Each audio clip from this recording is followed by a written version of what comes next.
या निवडणुकीच्यासाठी राष्ट्रवादी काँग्रेस पक्षाच्या सर्व स्तराच्या कार्यकर्त्यांनी जे अतिशय कष्ट घेतले त्याच्याबद्दल संघटनेच्या वतीनं आम्ही कृतज्ञता व्यक्त करतो. महाराष्ट्रात एक प्रकारच्या परिवर्तनाची प्रक्रिया सुरू झाली. जो काही निवडणुकीचा निकाल आहे तुमच्या हातामध्ये माझं स्टेटमेंट आहे, त्याच्यामध्ये सविस्तर लिहिलं आहे की हा निकाल इथं परिवर्तनाला पोषक अशा प्रकारचा आहे. थोडं पुढे बोलताना ऐकू येत नाही. थोडे पुढे घेऊया ना. थोडं पुढे घ्या. हां हां थोडंसं माईक पडतील अशा नको. माईक नाही ह्याचा माईक नाही. स्पीकरवाला नाही. आणि आम्हा लोकांचा प्रयत्न हा राहणार आहे की देशाच्या लोकसभेची निवडणूक झाली सुदैवानं देश पातळीवरचं चित्रसुद्धा अतिशय आशादायक आहे. विशेषतः उत्तर प्रदेशमध्ये सर्वसाधारणपणानं तुम्हा लोकांचं आणि आमच्या काही सहकाऱ्यांचं असेसमेंट जे होतं त्यापेक्षा वेगळा निकाल उत्तर प्रदेशच्या जनतेने दिलेला आहे. या निकालाचं आणखीन एक वैशिष्ट्य असं आहे की यापूर्वी भाजपला उत्तर प्रदेश आणि या भागामध्ये जे यश मिळायचं ते त्याचं मार्जिन हे फार मोठं असायचं. आता त्यांना काही ज्या जागा मिळाल्यात त्या मर्यादित अशा प्रकारच्या मार्जिनी मिळाल्यात. याचा अर्थ राष्ट्र पातळीवर आम्ही लोक जे सगळे काम करतो त्याचे विशेषतः उत्तर प्रदेश आणि हिंदी बेल्टमध्ये जे आमचे सहकारी काम करतात त्यांनी आम्ही सगळ्यांनी मिळून अधिक लक्ष दिलं तर आज उत्तरेकडचा जो चेहरा आहे तो बदलायला एक अनुकूल अशा प्रकारचं चित्र दिसतं आहे आणि त्यासाठी आम्हाला लोकांच्याकडून काळजी घेतली जाईल. आज हा निकाल झाल्याच्या नंतर मी काही सहकाऱ्यांशी चर्चा केली. विशेषतः काँग्रेस पक्षाचे अध्यक्ष खरगे, मार्क्सवादी कम्युनिस्ट पार्टीचे प्रमुख सीताराम येचुरी आणि अन्य. तर त्याच्यामध्ये कदाचित अजून नक्की नाही पण उद्याच्यालाच दिल्लीमध्ये बैठक होण्याची शक्यता आहे आणि त्याचा संदेश आज संध्याकाळपर्यंत मला आणि आमच्या इतर सहकार्यांना मिळेल. ते असेल तर उद्याच्या बैठकीला आम्ही तातडीने जाऊ आणि एकंदर पुढचे धोरण पुढची नीती ही सामूहिकपणानं चर्चा करून ठरवू एवढंच या ठिकाणी मला सांगायचं. आज या निवडणुकीमध्ये अनेक गोष्टी चांगल्या घडलेल्या आहेत. राष्ट्रवादी काँग्रेस पक्षानं जयंतराव पाटलांच्या नेतृत्वाखाली आम्ही जागा मर्यादित लढवल्या. सगळ्या मिळून आम्ही 10 जागा लढवल्या पण त्याच्यामध्ये असं दिसतं आहे की 7 जागेवर अंतिम काही त्याचं पूर्ण काउंटिंग झालेलं नाही पण 7 जागेवरच्यावर आज आम्ही पुढे आहोत. किती 7 आहे? 7 जागेंच्यावर आज आम्ही पुढे आहोत. याचा अर्थ 10 जागा लढून 7मध्ये विजय मिळण्याच्या संबंधीचं चित्र. याचा अर्थ स्ट्रायकिंग रेट हा राष्ट्रवादी काँग्रेसचा या निवडणुकीमध्ये निश्चितपणाने झालेला आहे. हा जो काही यश मिळालं ते यश मिळालं ते एकट्या राष्ट्रवादी काँग्रेसचं यश आहे असं आम्ही मानत नाही. आम्ही ही जी महाराष्ट्र विकास आघाडी केली याचा उल्लेख माझ्या स्टेटमेंटमध्ये सविस्तर आहे. त्या आघाडीच्या वतीनं आणि विशेषतः काँग्रेस पक्ष आणि उद्धव ठाकरेंच्या नेतृत्वाखाली शिवसेना आणि आमचे सहकारी या सगळ्यांनी एकत्रित जीवाभावाच्या वतीनं काम करण्याची भूमिका घेतली आणि त्यामुळेच हे यश जसं आम्हाला मिळालं राष्ट्रवादीला तसं काँग्रेसला मिळालं आणि उद्धव ठाकरेंच्या नेतृत्वाखालच्या पक्षाला सुद्धा मिळालं. आणि या जे मी सुरुवातीला सांगितलं की परिवर्तनाचं वातावरण आहे आणि आम्ही तिघेही एकत्रित राहून उद्याच्या काळामध्ये आमची धोरणं ठरवू आणि महाराष्ट्राच्या जनतेची सेवा करायची खबरदारी घेऊ एवढंच या ठिकाणी मला सांगायचं. उद्याची बैठक ही दिल्लीला आज संध्याकाळी करेल ठरेल आणि ती झाली तर त्या बैठकीला माझी उपस्थिती असेल. आज काही टेलिव्हिजनवर बातमी आहे किंवा मी चंद्रबाबूंशी बोललो आणखीन कोणाशी बोललो त्याच्यात काही तथ्य नाही. मी काही कोणाशी बोललेलं नाही. बोलणं माझं झालं असेल तर ते काँग्रेस अध्यक्ष आणि काँग्रेस एसओजी यांच्याशी झालं, बाकी कुणाच्या संबंधित नाही. या चर्चा करणं इतरांशी याबद्दलचं धोरण हे राष्ट्रीय पातळीवरचे आमचे सगळे सहकारी आहेत त्यांच्याशी विचारविनिमय करून केलं जाईल. सर, सगळे म्हणतात की तुमचं वय झालं आहे. या ठिकाणी हे सिद्ध झालं आहे की टायगर बुडा हुआ तो क्या हुआ लेकिन जिंदा है. ठीक आहे. सर हिंदीमध्ये प्लीज ब्रीफ कराल सगळं सर. मराठी एकदा होऊ दे, मराठी झाल्यावर हिंदी घेऊ. मदत तुम्हाला पुढच्या कालावधीमध्ये मिळेल असं वाटतं का? नितीश कुमार यांची मदत तुम्हाला पुढे मिळेल असं वाटतं? माहिती नाही. माझं काही त्यांच्याशी बोलणं झालं नाही. त्याचा राज्याचे प्रमुख आहेत आणि त्यामुळे त्याची माहिती असल्याशिवाय त्याचं मी कमेंट करणं योग्य नाही. माझा आणि त्यांचा सुसंवाद आत्ता झालेला नाही. संबंध आहेत पण आत्ता बोलणं झालेलं नाही. सर, बारामतीची जी जागा होती त्यावर काटेकी टक्कर होईल असं म्हटलं जात होतं, मात्र निकाल तुमच्या बाजूने लागलेला आहे. त्याच्याबद्दल काय सांगाल? याचा त्याच्या उमेदवाराला विचारावं. तुम्ही अधिक सभा घेतलेल्या आहेत, तुम्ही फिरलेला आहात. निर्णय काय असं की माझं स्वतःचं असेसमेंटच्या मतदारसंघाचं असतं की याच्यापेक्षा वेगळा निकाल लागेल असं मला कधी वाटलं नाही. एक आणि बारामती हा जो विधानसभेचा मतदारसंघ आहे त्याच्यात माझं स्वतःचा गेले 60 वर्षाचा असोसिएशन आहे. माझी सुरुवातच तिथं झालेली आणि प्रचार करू न करू तिथला सामान्य माणूस जो आहे, नागरिक जो आहे त्याची मानसिकता काही मला ठाऊक आहे. आम्ही जावं अथवा न जावं तो योग्यच निर्णय घेतो आणि घेईल याची खात्री आम्हाला मिळते. आणि मला वाटतं आता किती टक्के 18वी राऊंड चालू आहे ना आता? नाही, 16वी राऊंड पब्लिक झाली. पब्लिक 16वी झाली. किती झालं? त्याच्या आधी बारामती विधानसभेत कसं मतदान झालं? 10व्या राऊंडला 22,000 होता. आता 35,000च्या पुढे लीड असेल बारामती विधानसभा. एका विधानसभेमध्ये 35,000च्या पुढे आत्ता लीड असेल. आणि बाकीच्या मतदारसंघातलं तुमच्याकडे सगळं असेल.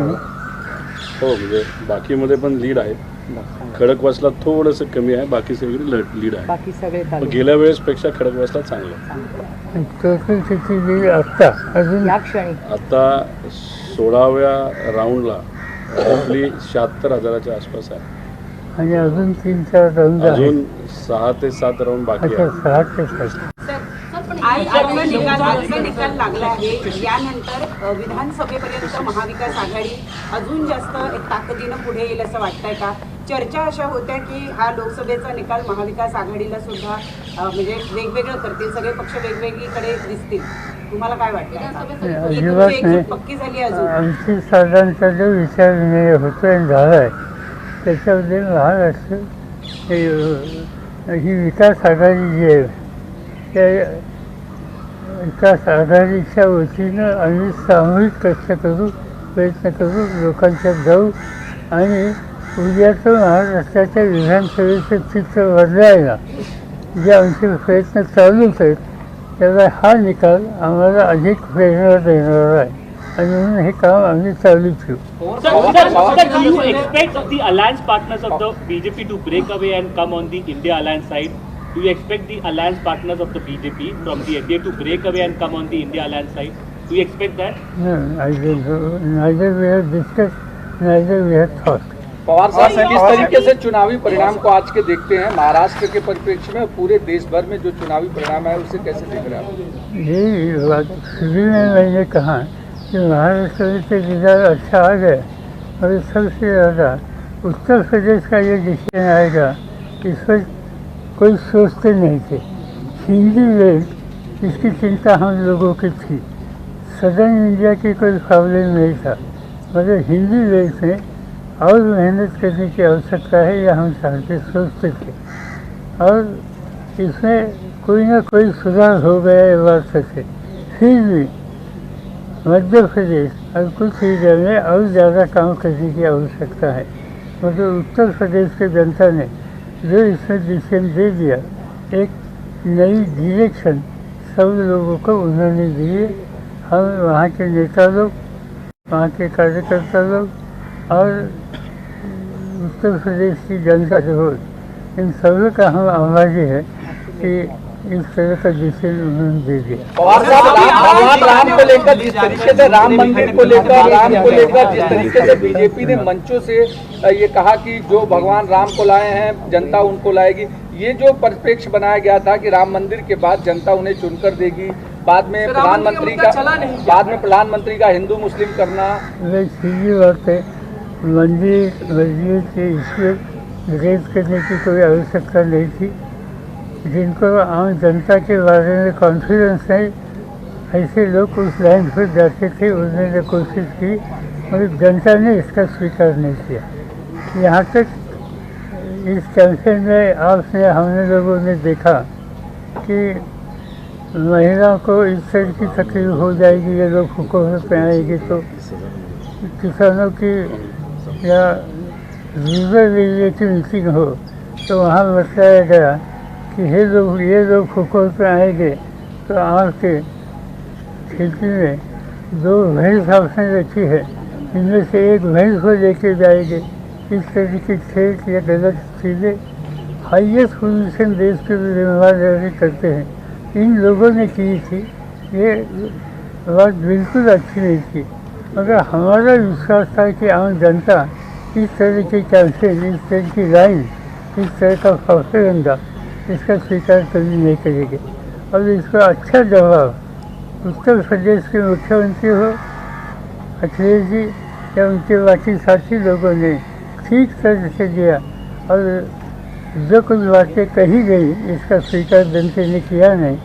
ये निर्णय जो आ रहा है इससे साफ होता है। सर, साताऱ्याची जागा तुम्ही खेचून आणण्याचा प्रयत्न केला। BJP has not crossed majority by their own. How you react to this, and particularly the fight of Baramati? We wish to know about overall your. It's too early. We have to wait for another day or two. Then correct picture will come. When we will sit in Delhi and discuss with our colleagues, then I will be able to tell what exactly it is. अभी आपने उनकी बातचीत हुई है क्या, और आने वाले समय भी आपको लगता है इनसे बात करने के लिए अलायंस पार्टी और सरकार फॉर्म करना है तो उनको साथ में रहने की जरूरत होगी? बातचीत हुई नहीं, बातचीत करने की उम्मीद है। मेरी बातचीत खाली 2 लोगों के साथ हो गई, खड़गे साहब एंड सीताराम येचुरी, और वो अन्य साथियों के साथ बातचीत करेंगे और फिर हमें संदेशा देंगे कि दिल्ली में मिलना है या नहीं। हो सकता है कि कल मिलने की स्थिति पैदा हो सकती है। जिस तरीके से बीजेपी ने पार्टियों को तोड़ा, पार्टियों को अलग किया, लेकिन उसके बाद के अभी के जो नतीजे हैं वो ये बताते हैं कि इस तरह की टूट-फूट जनता को बर्दाश्त नहीं है, वो इसे पसंद नहीं करती। बिल्कुल सीधी बात है, जो पार्टी तोड़ने का काम उन्होंने किया, जो गलत तरीके उन्होंने अपनाए, इसकी रिएक्शन इस होती में लोगों ने दी है और हमें खुशी है कि ये गलत रास्ते पर एक राजनीति जो जिम्मेदार राजनीति उस रास्ते से जा रही थी, उनको जो कोई सबक सिखाने की आवश्यकता थी वो सबक आम जनता ने सिखाए, ये अच्छी बात है।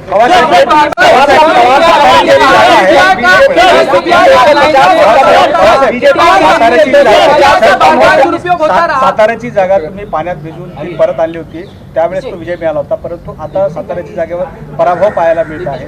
कुठे कमी पडला असं वाटतं? अजून माहिती घेतली नाही, कारण आत्ताच त्याचं अजून काउंटिंग सुरू झालेली नाही आणि थोडक्यात ही सीट जाते असं दिसते. म्हणजे ती काही नकार देण्याचा अर्थ नाही. त्याच्या खोलात आम्ही जाऊ, तर आम्हाला विश्वास आहे की सातारा जिल्हा हा राष्ट्रवादीच्या दृष्टीनं एक महत्त्वाचा घटक आहे आणि ऊस शेती आमची कंटिन्यू राहील.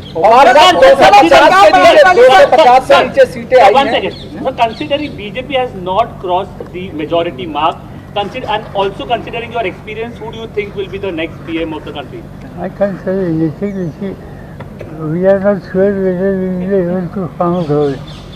As I said, we will discuss with our colleagues and decide next course of action. महायुतीच्या नेत्यांकडून आता प्रतिक्रिया अशी येते की जातीय तेढ आणि जातीय ध्रुवीकरण हा महाविकास आघाडीचा फायदा झालेला आहे असं दिसून येतं. खरंच असं झालं का? जरांगे फॅक्टर इतकं मोठा इम्पॅक्ट झाला का? कारण की मराठवाडा आणि विदर्भामध्ये फार मोठ्या प्रमाणामध्ये याचं गणित दिसत आहे.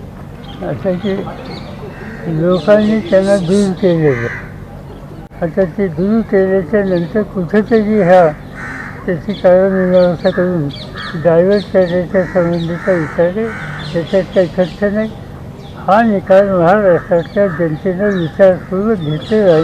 तिथं बदलाची आवश्यकता आहे, परिवर्तनाची आवश्यकता आहे. गेले 10 वर्षाचं राज्य त्या लोकांनी मधल्या 2.5 वर्ष सोडली ते जनतेने पाहिलेलं आहे आणि त्याला स्वतः अशा प्रकारचा निकाल हा लोकांनी घेतला. 250 से नीचे बीजेपी आई है, बीजेपी 250 से नीचे है. ऐसे में अलायंस पार्टनर उनके साथ कितने सस्टेन करेंगे और अगर वो हटते हैं तो क्या यूपीए फॉर्म करने की कंडीशन में है क्या सरकार, और उसके लिए आप बचें? ये मैंने बताया है कि हम कल ही बैठेंगे, बात करेंगे. कई हमारे साथी यहाँ नहीं है. ये डिसीजन कोई इंडिविजुअल एक पार्टी नहीं लेगी. ये डिसीजन कलेक्टिव डिसीजन होगा. कलेक्टिव सोच चाहिए और ये तो काम अगले 2-3 दिन में हो जाए.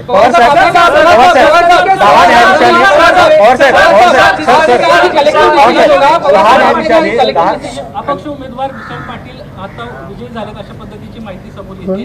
विशाल पाटील सांगली ठीक आहे, विजय झाले तर त्यांचं अभिनंदन. विनंती केली होती ठाकरेंना की कुठेतरी काँग्रेसला ती सीट दिली गेली पाहिजे. निर्णय झाला, निकाल झाला, ते विजयी झाले. आता कशाला त्याचं इंडिया अलायंस आने वाले वक्त में नीतीश कुमार जी के लिए डेप्यूटी प्राइम मिनिस्टर ये ऑफर में कंसिडर करेगी? इस इशू के बारे में हमारे यहाँ डिस्कशन ही हुआ है. जब तक बात नहीं होती, कलेक्टिव थिंकिंग नहीं होता, तब तक इस बारे में कुछ जवाब देना ठीक नहीं. थोडं रुचि एक दोघी. पवार साहेब, त्या काही न्यायाधीशांनी राष्ट्रपतींना पत्र लिहिलं आहे की हंग जर संसद भवन जर झालं तर या प्रकरणामध्ये पंतप्रधान नरेंद्र मोदी यांना पंतप्रधान न करता इतर विरोधी पक्षांना एकत्र करून त्यांना निमंत्रण द्या. तुम्हाला असं वाटतं का की ही खरी वेळ आहे त्या न्यायाधीशांना सोबत? माहिती नाही आम्हाला एक, आणि अजून कुणाला मेजॉरिटी आहे का नाही हे स्पष्ट व्हायला एक 24-48 तासाची आवश्यकता आहे. ते झालं मी याच्यावर कुठून बाहेर पडले त्यांना या निकालानं धडा मिळाला असं वाटतं तुम्हाला? तर ते विचार करतील. याच्यातून हा जो निकाल आहे तो बऱ्याच जणांना विचार करायला लावावेत.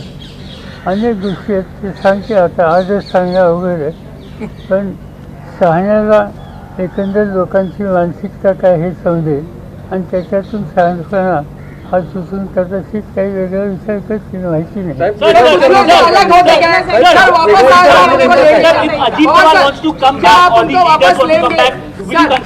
असं हा विषयच अंश सुद्धा नाही आहे. आज कोणाला घ्यायचं का नाही हा विषयच नाही. त्याची चर्चा करायचं कारण नाही, तो आमचा अजेंडा नाही. इसका जबाब उन्हें दिया हुआ. पवार साहेब, भाजपचा बहुमताचा आकडा स्वबळावर होताना दिसत नाही. या अशा वेळेस पंतप्रधान नरेंद्र मोदी यांच्याशिवाय अन्य पर्यायी नावांचा विचार जर महाराष्ट्रात चर्चा आम्ही केलेली नाही. हा निर्णय एखादी व्यक्ती घेऊ शकत नाही. या संबंधीच्या कलेक्टिव्ह थिंकिंगची आवश्यकता आहे. उद्या परवा आम्ही ज्यावेळेस बसू त्यावेळेस पण तो विषय आज आमच्या अजेंड्याच्या थ्रू नाही. Thank you very